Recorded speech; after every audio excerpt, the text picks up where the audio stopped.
I have a dream, that's all I need. I'll make it happen with some work and belief. Know what I want, so I'll take it on. I've made mistakes, but mistakes make you strong.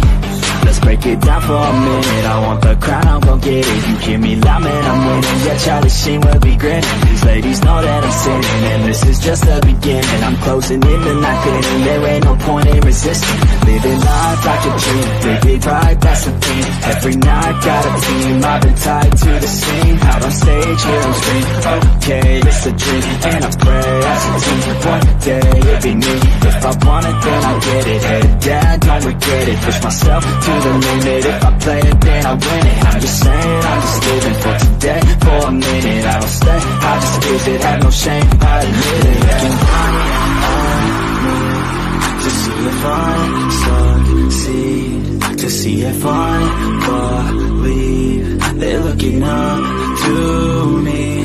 They want the best of me now, best of me now, best of me now, best of me. They want the best of me now, best of me now, best of me now, best of me. They want the best of me now.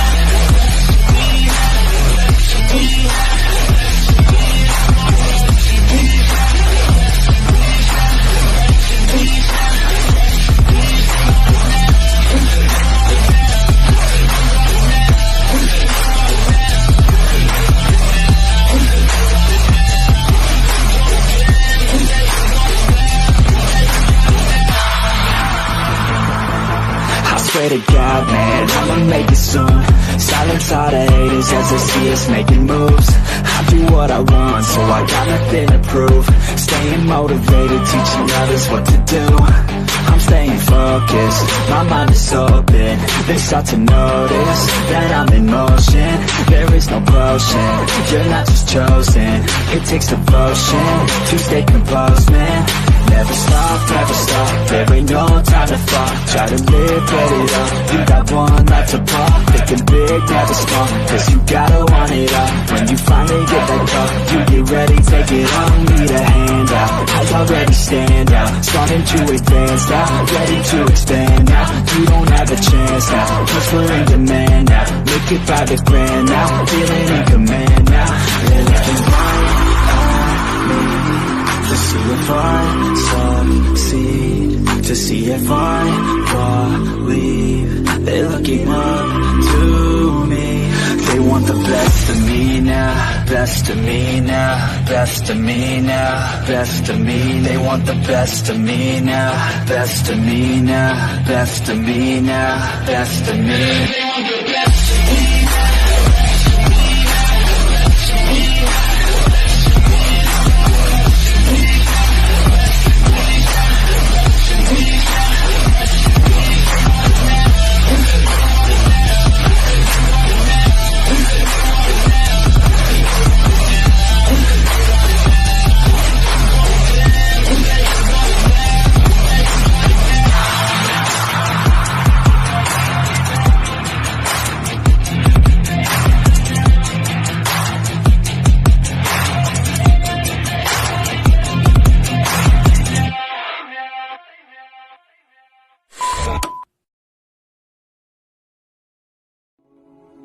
Welcome to Unique Prepping. My name is Zach, and the reason why this channel exists is because I want to build a community of prepping, homesteading, freesteading like-minded people who want to learn, grow, and build a beautiful future together. My goal is wanting people to understand that no matter what life throws at you, physical limitations you have, or situation you may encounter, we all can unite and fight for our future generations to come. The reason why I'm so passionate about the future is because I was born into this world dead for 27 minutes, and I believe that when I was unconscious, God retrieved me back into heaven, replaced my abilities to walk and talk normally with the ability to have a powerful brain and heart to build a beautiful community, to hold the line and have a freedom that we, as God's children, deserve. Welcome to the channel, and let's learn together.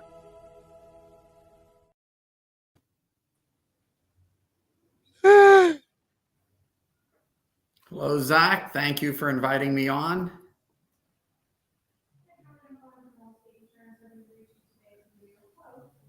Hello, our Unique Prepping community, and welcome to the second installment to Unique Prepping's interview. On today's episode, I'm going to be interviewing Tim Hunter, the co-founder of our sponsor Hunter Brothers Coffee. If anyone wants to support Tim, his brother Paul, who served in the military, and other veterans who have protected this country, please use our link down in the description, and if you do, you'll receive 9% off your order at checkout. Thank you, and before we begin, how are you, Mr. Hunter? I'm doing very good today. It's been a beautiful day. It hasn't rained in about 24 hours. So that means tonight I'll probably have to cut grass.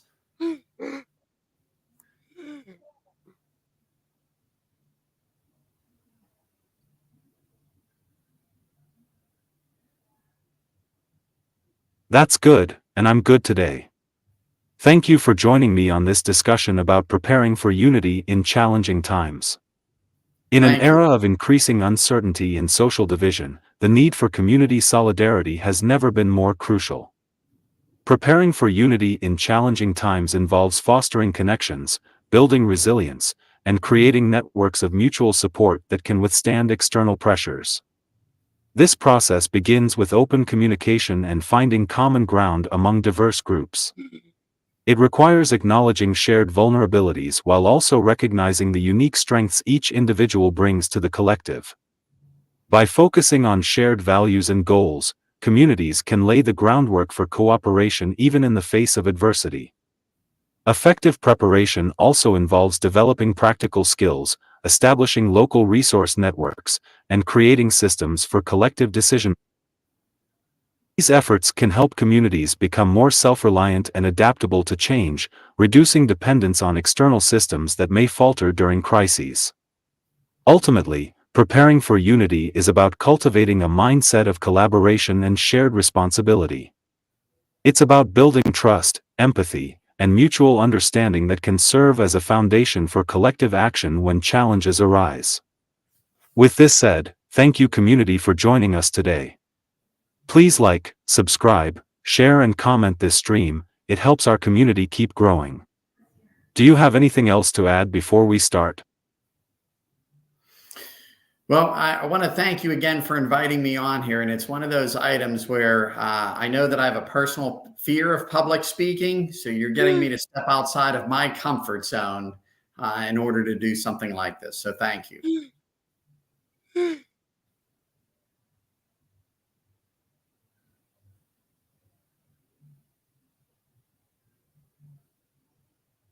Question number 1. What positive community values or shared goals could bring diverse people together in a constructive way? Community value togetherness. If enough people cared about each other and they express that to each other, and I'm not talking about a togetherness from the point that you have to love everybody. There is people that have different opinions that live next door to me, but it doesn't mean that I do not care about them. I personally am a very religious person, and the gentleman that lives across the street from me, he's agnostic. He doesn't believe in God. And it's one of those items where he still will stop and talk to me every day, and I'll stop and talk to him. As he ages, I try to check up on them once a week, or now I'm actually checking up on them every few days if I haven't seen them. It might allow them to stay in their house longer than they otherwise would not be able to, but it also gives them a sense of belonging and togetherness with their neighbors. Shared goals, everybody should really look for a safe community. Who does not want to be safe around their house, feel welcomed walking down the street, and just know that when your home isn't your little piece of ground, but everybody around you.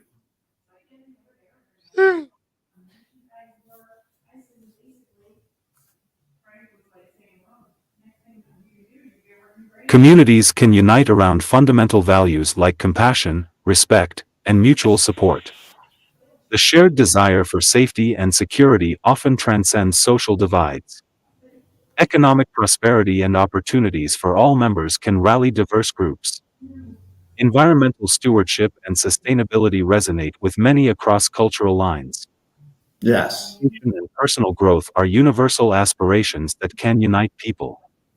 Health and well-being of community members, especially the vulnerable, is a common concern. Preserving local culture and traditions while embracing diversity can bring people together. Civic engagement and participatory decision-making empower all segments of society. Creating spaces for art, creativity, and self-expression fosters connection. Striving for justice, fairness, and equal treatment under the law appeals broadly.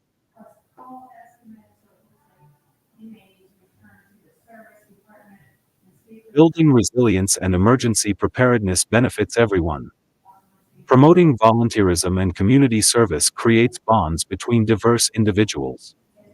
Developing local food systems and supporting small businesses strengthens community fabric. Intergenerational programs and youth mentorship invest in the future. Conflict resolution skills and nonviolent communication enable constructive dialogue. Celebrating shared accomplishments and milestones reinforces unity. Yes. These values and goals, when earnestly pursued, can help bridge divides and create a sense of shared purpose. UP out. And it's one of those items where when you talk about that, and again, it comes back to the togetherness. If I care about my neighbor and I care about the people down the street and I don't want to see something bad happen to them, it's always repaid in favor. I can't tell you. I can tell you that I live in an area that has a lot of trees. And every time there's a storm, there's a tree that's going to come down. And for about 6 years in a row, I actually worked from home. And if there was a storm and there was a tree down that was blocking somebody's driveway or the road, I would go out and help clear it as long as it wasn't in the power lines. And the last time, now I've been back in the office for the last 4 years, but about a year ago, there was a storm and a tree came down and it blocked part of the road in my driveway. And 3 neighbors who I've helped in the past, they actually came out and had everything cleared before I even got home. So it made my life a lot easier that time.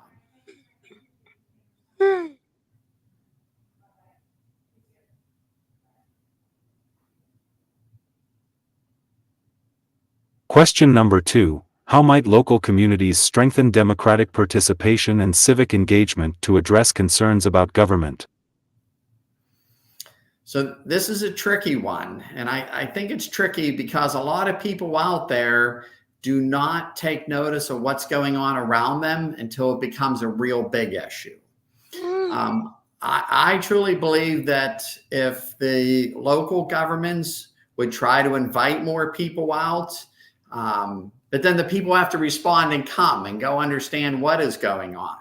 If you don't like your mayor, go down and find out what you don't like about them. Why don't you like what they're doing? There may be a reason behind it. But I think an invitation from the local government leaders would lead to more participation. And at that point there, if you're participating, you're going to understand what's going on better, what's around you. And if you can fix your local neighborhood, then maybe you can start fixing extra areas around you and expand that. We can't fix everything, but we can try to fix everything around us.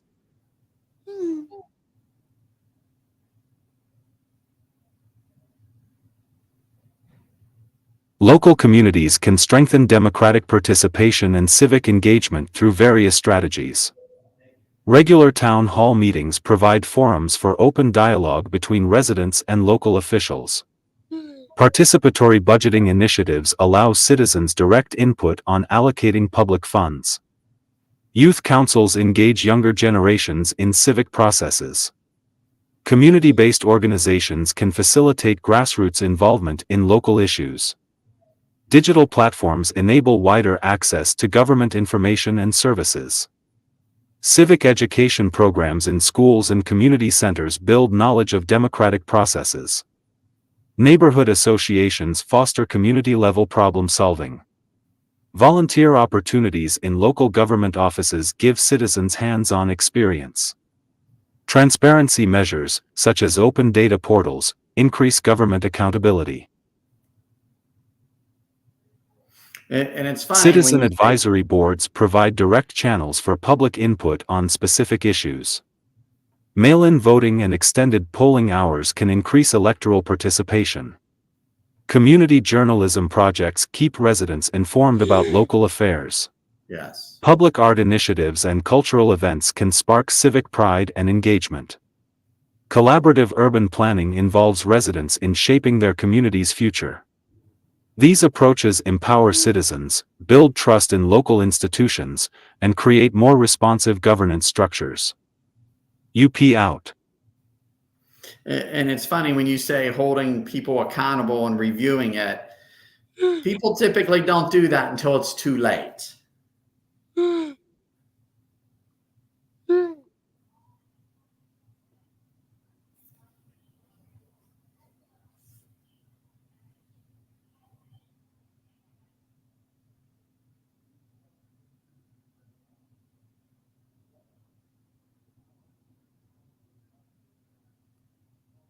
Question number 3. What nonviolent methods have historically been effective in achieving significant social or political changes?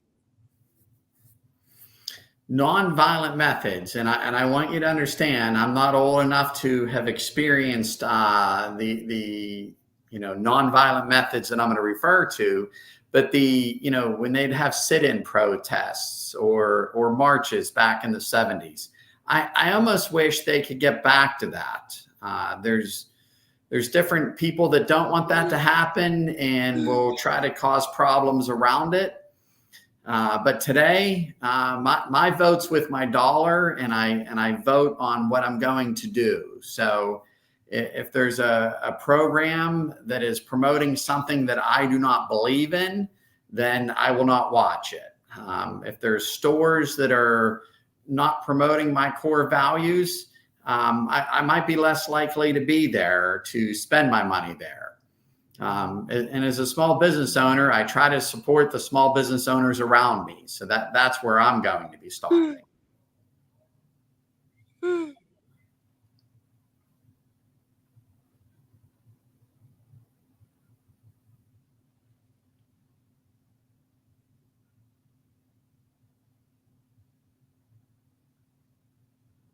Nonviolent resistance has proven effective in achieving social and political change throughout history. Civil disobedience, popularized by figures like Mahatma Gandhi and Martin Luther King Jr., involves peaceful refusal to comply with unjust laws or demands. Boycotts target specific businesses or institutions to exert economic pressure. Mass demonstrations and protests raise awareness and show widespread support for a cause. Sit-ins and occupations physically disrupt spaces to draw attention to issues. Absolutely. Labor strikes leverage workers' collective power to negotiate for better conditions. Hunger strikes dramatize commitment to a cause through personal sacrifice. Petition campaigns gather signatures to demonstrate popular support for policy changes. Underground publications and Samizdat literature spread ideas despite censorship. Non-cooperation movements withhold participation from oppressive systems.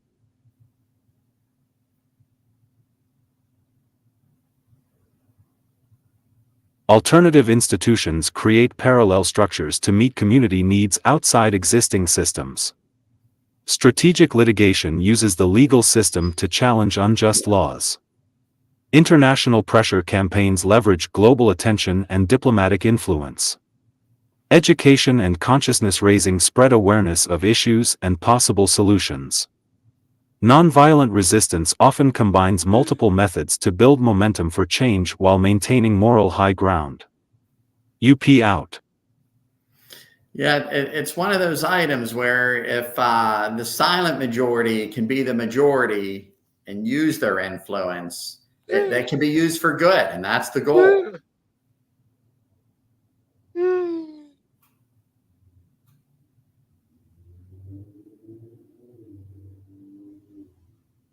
Question number 4. In what ways could communities become more self-reliant and resilient without completely rejecting existing governance structures? So this is a hard one. I'm definitely not anti-government. There has to be something there. But I'm almost going to answer the same way the first question. If we take care of each other and everything is safe around us, and we care about our neighbors, we love one another as we would love ourselves. If it snows and I shovel my neighbor's driveway, I'm giving them a hand. And if everybody would chip in and help each other, I think that it would, you would need less policing at that point. There would be more people that cared about each other. And if you care about each other, are you wishing them well and being the wind beneath their wings, or are you bringing them down? Usually you're the wind beneath their wings.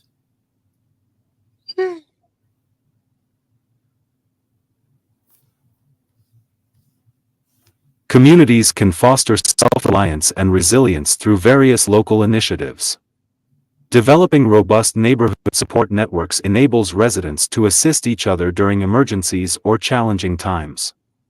Establishing community gardens and food cooperatives enhances food security and reduces dependence on external supply chains. Implementing local renewable energy projects, such as solar panel installations or small-scale wind farms, increases energy independence. Creating skill-sharing programs and workshops empowers community members to learn practical skills like basic home repairs, first aid, and sustainable living practices. Forming local economic systems, including time banks or community currencies, can strengthen local economies and reduce reliance on traditional financial structures. Now, as an old banker, developing community-based disaster response plans ensures better preparedness for natural disasters or other crises. Encouraging local entrepreneurship and small businesses helps create a more diverse and resilient local economy. Establishing community mediation services can resolve conflicts without always resorting to formal legal systems. Supporting local healthcare initiatives, including community clinics and preventive care programs, improves health outcomes and reduces dependence on large healthcare systems. Promoting water conservation and local water management practices helps ensure sustainable access to this vital resource. UP out. So I'm an old banker. I will find it very hard to break from the old banker system. So I do rely on banks, but if there was an easier way, I would definitely be open to it. So yeah, I definitely understand that would be hard.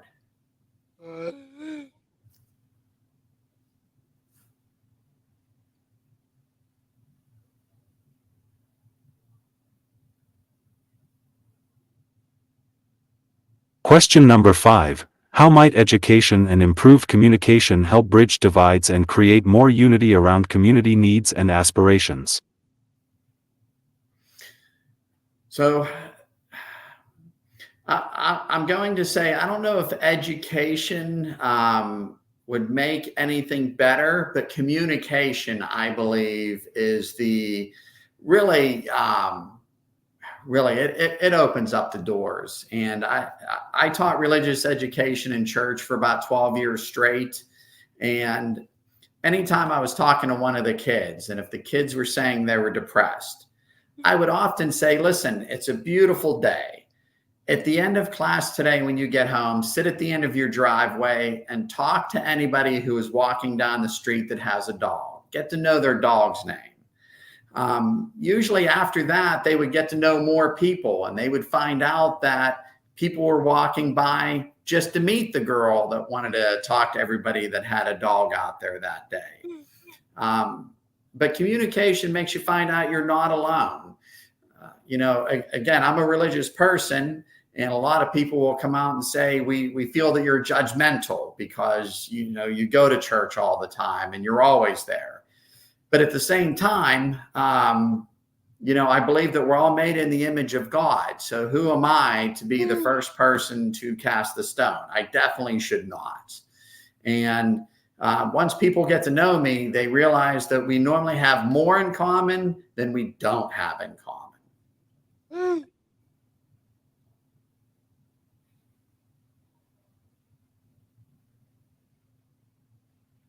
Education can empower individuals with knowledge and critical thinking skills, enabling them to better understand complex issues facing their communities. Improved information literacy helps people discern credible sources from misinformation, fostering more informed discussions. Learning about different perspectives and experiences builds empathy and broadens worldviews. Communication skills development enables more effective dialogue across diverse groups. Community education programs bring people together around shared learning goals. Open forums and town halls create spaces for respectful exchange of ideas. Clear, transparent communication from local leaders builds trust and engagement. Media literacy education helps combat polarization from echo chambers. Collaborative problem-solving exercises unite people in addressing community challenges. Focusing education on civic responsibilities and democratic processes encourages active participation. Teaching conflict resolution and mediation skills equips community members to work through disagreements productively. Highlighting shared local history and culture through educational initiatives reinforces common ground. Improved digital connectivity and accessibility expands educational opportunities to more community members. Emphasizing the links between individual growth and community prosperity motivates unified action toward collective aspirations. UP out. So you said something really important there in education and critical thinking. I'm going to say that I think critical thinking is not taught enough in school today. Neither is conflict resolution. Again, if then this that, nobody learns how to think ahead and how is that going to affect other people. And also people don't know how to disagree without hating each other anymore. And it's one of those where you and I can disagree on some major subjects, but it doesn't mean we hate each other.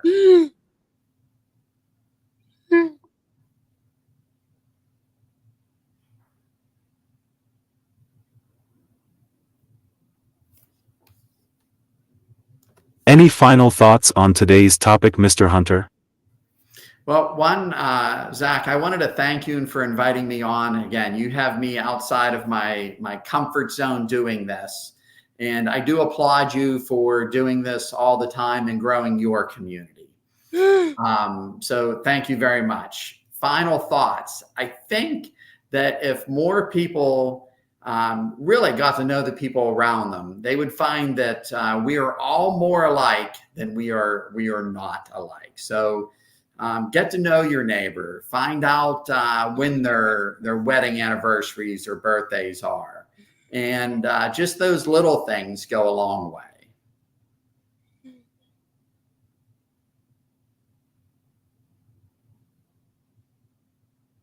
My final thoughts are thank you for taking the time out of your day to let my beautiful community know Hunter Brothers Coffee and your ideas on today's topic.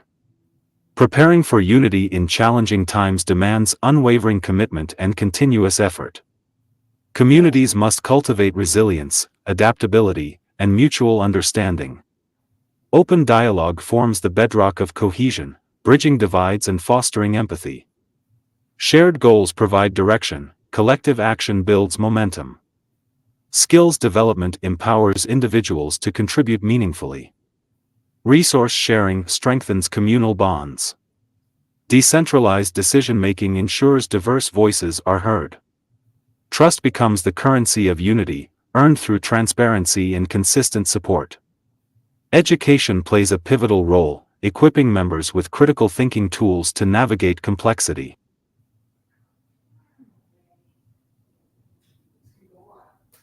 Conflict resolution skills prove essential, transforming disagreements into opportunities for growth. Celebrating diversity enriches the collective, each unique perspective contributing to a more robust whole. Leadership emerges organically, guided by service rather than authority. Flexibility allows for course corrections as circumstances evolve. Preparedness extends beyond physical readiness to emotional and social resilience. Unity in challenging times is not a destination but a journey. It requires patience, perseverance, and an unwavering belief in the power of human connection. Through unity, communities not only survive challenges but emerge stronger, more compassionate, and better equipped to face an uncertain future. With this said, thank you community for joining us today. If you want to help support veterans and Hunter Brothers Coffee, please use my link in the description and a 9% discount will be applied to your order. I love you all. Now unto him that is able to do exceeding abundantly above all that we ask or think, according to the power that worketh in us, unto him be glory in the church by Christ Jesus throughout all ages, world without end. Amen. Ephesians 3:20-21 KJV. Again, thank you for having me on, Zach, today. I enjoyed it.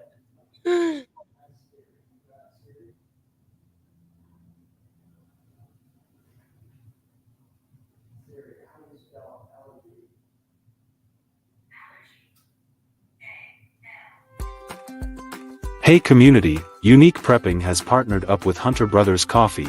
It's a veteran-owned coffee company out of Pennsylvania. They sell across the world, and have light, medium, dark roasts, ground or whole beans, and even flavored coffee.